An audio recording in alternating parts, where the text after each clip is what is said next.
ಎಲ್ಲರಿಗೂ ನಮಸ್ಕಾರ. Welcome to my channel. ಇವತ್ತಿನ ವಿಡಿಯೋದಲ್ಲಿ ಉಳಿದಿರುವಂತಹ ಅನ್ನದಿಂದ ಒಂದು ಟೇಸ್ಟಿ ಆಗಿರುವಂತಹ ರೆಸಿಪಿನ ತಿಳಿಸ್ಕೊಡ್ತಾ ಇದ್ದೀನಿ. ಕಡಿಮೆ ಎಣ್ಣೆನ ಬಳಸಿ ಟೇಸ್ಟಿಯಾಗಿ ಯಾವ ರೀತಿಯಾಗಿ ಮಾಡೋದು ಅಂತ ತಿಳಿಸ್ಕೊಡ್ತೀನಿ. ಫಸ್ಟು ಒಂದು ಬಟ್ಲಾಗೋಷ್ಟು ಉಳಿದಿರುವಂತಹ ಅನ್ನನ ನಾನಿಲ್ಲಿ ಒಂದು ಮಿಕ್ಸ್ ಜಾರ್ಗೆ ಸೇರಿಸ್ತಾ ಇದ್ದೀನಿ. ಆನಂತರ ಒಂದು 4 ಒಣಗಿರುವಂತಹ ಮೆಣಸಿನ್ಕಾಯಿ, ಒಂದು ಅರ್ಧ ಸ್ಪೂನ್ ಆಗೋಷ್ಟು ಜೀರಿಗೆ, ಒಂದು ಸ್ವಲ್ಪ ನೀರನ್ನು ಸೇರಿಸಿ, ಅಂದರೆ ರುಬ್ಕೊಳ್ಳೋದಕ್ಕೆ ಬೇಕಾಗುವಷ್ಟು ನೀರನ್ನು ಸೇರಿಸಿ ನುಣ್ಣಗೆ ರುಬ್ಕೊಂಬರ್ತೀನಿ. ನೋಡಿ, ಈ ರೀತಿಯಾಗಿ ನುಣ್ಣಗೆ ರುಬ್ಕೊಂಡು ಒಂದು ಮಿಕ್ಸಿಂಗ್ ಬೌಲ್ಗೆ ಹಾಕ್ಕೊಳ್ಬೇಕು. ತುಂಬ ನೀರೆಲ್ಲ ಸೇರಿಸೋದಕ್ಕೆ ಹೋಗಬೇಡಿ, ಈ ಹದಕ್ಕಿದ್ರೆ ಸಾಕಾಗುತ್ತೆ.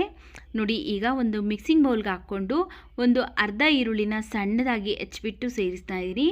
ಒಂದು ಸ್ವಲ್ಪ ಹಸಿ ಕರಿಬೇವಿನ ಸೊಪ್ಪನ್ನು ಸಹ ಸಣ್ಣದಾಗಿ ಹಚ್ಬಿಟ್ಟು ಹಾಕ್ಕೊಳ್ತಾ ಇದ್ದೀನಿ. ಹಾಗೆಯೇ ಈ ಕಪ್ಪಲ್ಲಿ 3/4 ಕಪ್ಪು ಅಕ್ಕಿ ಹಿಟ್ಟು ಹಾಕ್ಕೊಳ್ತಾ ಇದ್ದೀನಿ.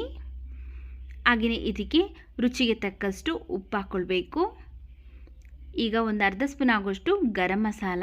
ಇವಿಷ್ಟನ್ನು ನಾವೀಗ ಕೈಯಿಂದನೇ ಚೆನ್ನಾಗಿ ಮಿಕ್ಸ್ ಮಾಡ್ಕೊಳ್ಬೇಕು. ನಾವು ವಡೆ ಎಲ್ಲ ಮಾಡ್ತೀವಲ್ಲ, ಆ ಹದಕ್ಕೆ ಚೆನ್ನಾಗಿ ಮಿಕ್ಸ್ ಮಾಡ್ಕೊಳ್ಬೇಕು.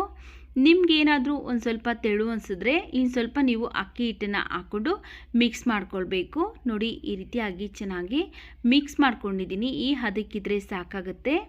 ನೋಡಿ, ಇಲ್ಲಿ ಒಂದು ಪ್ಲೇಟ್ ಅಥವಾ ಈ ರೀತಿ ರೊಟ್ಟಿ ಮಾಡ್ತಿರಲ್ಲ ಆ ಸೀಟ್ಗೆ ಒಂದು ಸ್ವಲ್ಪ ಎಣ್ಣೆನ ಅಪ್ಲೈ ಮಾಡಿಕೊಂಡು, ನಾವು ಈಗ ವಡೆ ಮಾಡೋದಕ್ಕೆ ಹಿಟ್ಟು ರೆಡಿ ಮಾಡ್ಕೊಂಡಿದ್ರಲ್ಲ ಆ ಹಿಟ್ಟನ್ನು ಒಂದು ಸ್ವಲ್ಪ ತಗೊಂಡು ಈ ರೀತಿ ನಾವು ವಡೆ ಶೇಪ್ಗೆ ಮಾಡ್ಕೊಳ್ಬೇಕು. ನೋಡಿ, ಈ ರೀತಿ ತಟ್ಬಿಟ್ಟು ಒಂದು ಹೋಲ್ಸ್ನ ಮಾಡಿ ಎಲ್ಲವನ್ನು ಸಹ ಇದೇ ರೀತಿಯಾಗಿ ಮಾಡಿ ಇಟ್ಕೊಳ್ತಾ ಇದ್ದೀನಿ. ನೋಡಿ, ನಿಮಗೆ ಇನ್ನೂ ಈಸಿಯಾಗಿ ತೋರಿಸ್ತಾ ಇದ್ದೀನಿ. ಅದೇ ಪೇಪರ್ ಮೇಲೆ ತಟ್ಬಿಟ್ಟು ಈ ರೀತಿ ಹೋಲ್ಸ್ನ ಮಾಡ್ಕೊಳ್ಬೇಕು. ನೋಡಿ, ಈ ರೀತಿಯಾಗಿ ತಟ್ಬಿಟ್ಟು ಇಟ್ಕೊಂಡಿದ್ದೀನಿ. ನಾವೀಗ ಇದನ್ನು ಡೀಪ್ ಫ್ರೈ ಮಾಡ್ತಾ ಇಲ್ಲ.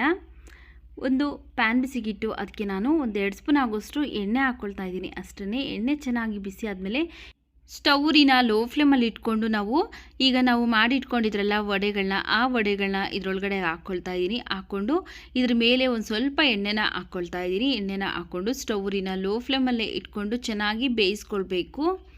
ಒಂದು 5 ನಿಮಿಷ ಬೇಯಿಸ್ಕೊಂಡ್ರೆ ಸಾಕಾಗುತ್ತೆ. ನೋಡಿ, ಈ ರೀತಿಯಾಗಿ ಎರಡು ಕಡೆಯೂ ಸಹ ಲೋ ಫ್ಲೇಮಲ್ಲೇ ಚೆನ್ನಾಗಿ ಬೇಯಿಸ್ಕೊಳ್ಬೇಕಾಗುತ್ತೆ. ಐ ಫ್ಲೇಮಲ್ಲಿ ಇಟ್ಟರೆ ಏನಾಗುತ್ತೆ ಅಂದರೆ ಸೀದೋಗ್ಬಿಡುತ್ತೆ, ಒಳಗಡೆ ಅನ್ನ ಅನ್ನೋದು ಬೆಂದಿರೋದಿಲ್ಲ. ಆದ್ದರಿಂದ ನಾವು ಲೋ ಫ್ಲೇಮಲ್ಲೇ ಇಟ್ಕೊಂಡು ಚೆನ್ನಾಗಿ ಬೇಯಿಸ್ಕೊಳ್ಬೇಕು.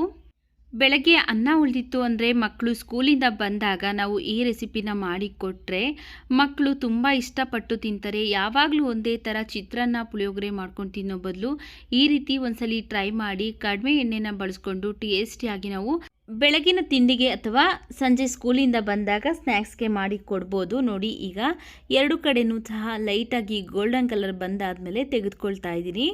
ನೋಡಿ, ಉಳಿದಿರುವಂತಹ ಅನ್ನದಿಂದ ಕಡಿಮೆ ಎಣ್ಣೆನ ಬಳಸಿ ಟೇಸ್ಟಿಯಾಗಿರುವಂತಹ ವಡೆ ರೆಡಿ ಆಗಿದೆ. ನೋಡಿ, ಒಳಗಡೆ ಎಲ್ಲ ಚೆನ್ನಾಗಿ ಬೆಂದಿದೆ. ತಿನ್ನೋದಕ್ಕೂ ಸಹ ತುಂಬ ರುಚಿಯಾಗಿರುತ್ತೆ. ವಿಡಿಯೋ ಇಷ್ಟ ಆಗಿದರೆ ವಿಡಿಯೋಗೊಂದು ಲೈಕ್ ಮಾಡಿ, ವಿಡಿಯೋವನ್ನು ಶೇರ್ ಮಾಡಿ, ನಮ್ಮ ಚಾನಲ್ಗೆ ಸಬ್ಸ್ಕ್ರೈಬ್ ಮಾಡಿ.